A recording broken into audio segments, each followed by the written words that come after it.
Deze Waddentoogdag vindt plaats op de laatste dag van het huidige kabinet. Morgen wordt het nieuwe kabinet beëdigd.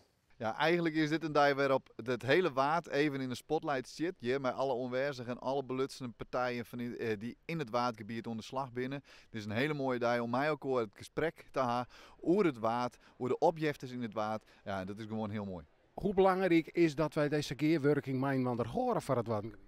Nou, we hebben een hele grote objecten in het waardgebied om echt toekomstbestendig te wezen voor het waardgebied. Dat betekent echt dat we met regionale partners, gemeenten, wetenschap, provincie, maar ook natuurorganisaties, landbouw, toerisme, neem maar op. Dat we mij ook onder slag binnen in het waardgebied. Maar dat betekent echt dat het riek erbij onwezen moet wezen. Want we matten dit mij ook dwan. De ministers binnen de juurt net, hoogambtelijk binnen ze wel onwezen, ben we echt heel wies mee dat ze er binnen. Maar we hopen heel binnenkort met de nieuwe bewindspersonen hier een bezitter te doen. Het Waddengebied is ook een dynamisch gebied. En misschien wel een van de belangrijkste gebieden in deze hele wereld. Dat misschien wel een voorbeeldstelling kan zijn voor de rest van de wereld? Dat ben ik helemaal met je eens. Ja, het is een uniek gebied ook in de zin dat eigenlijk alle kustgemeenten en eilandengemeenten een deel van hun grens aan de Waddenzee ligt. Nou, wie heeft dat verder? Dus ook aan een natuurlijk werelderfgoed.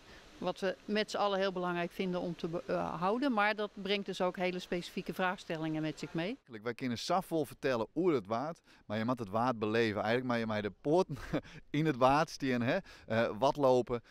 Want dan vielst ek de objecten die er is. Het is een prachtig stukje natuur. UNESCO Wereld Erfgoed. En we moeten er heel erg zorgvuldig mee omgaan. Ja, en dat moeten we eigenlijk beleven, want dan kunnen we nog safvoller vertellen. Maar als we het beleven, dan weten we echt waarvan we het doen.